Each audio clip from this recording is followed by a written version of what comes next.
år nazisterne vokser, fører systematisk vold mod indvandrere, venstreorienterede, faglige og homoseksuelle med.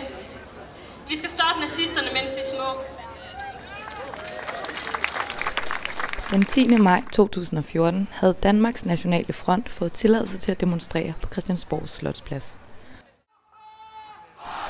Demonstrationen blev dog mødt af stor modstand fra københavnske borgere og en håndfuld internationale aktivister.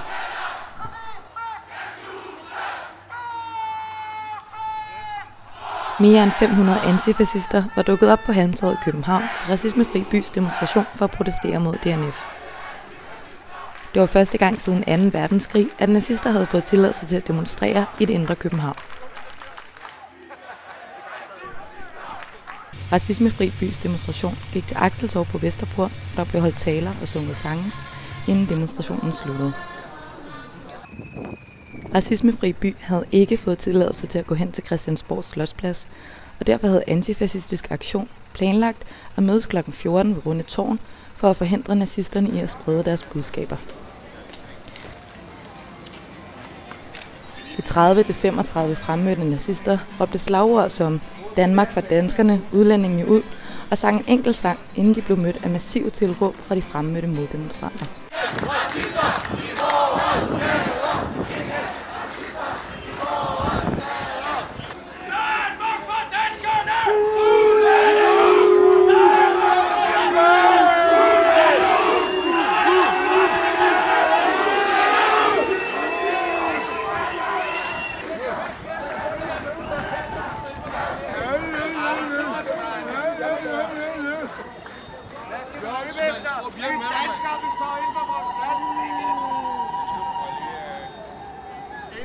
Efter kort tid løb 200-300 moddemonstranter ind på Christiansborgs Slotsplads, hvor enkelte kom i karambolage med nazisterne, men de fleste blev mødt af voldsomme skub og knibler fra politiets side.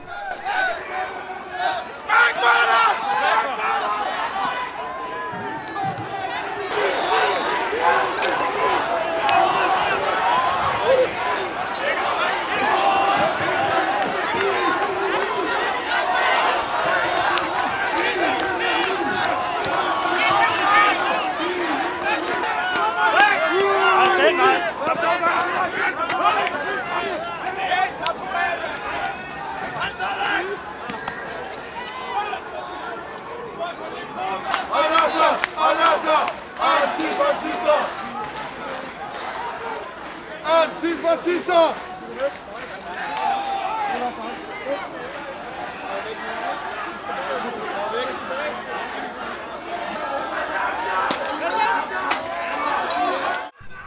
Politiet ryddede bagefter pladsen, for efter kort tid efter at eskortere DNF'erne væk fra Christiansborg i Hollændervogne.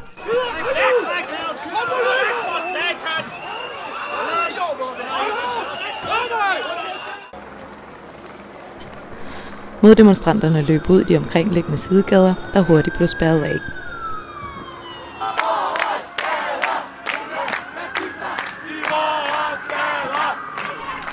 En stor gruppe moddemonstranter blev registreret og fulgt til Nørrebro, og 11 blev anholdt i løbet af dagen, der ifølge antifascisterne var en stor succes.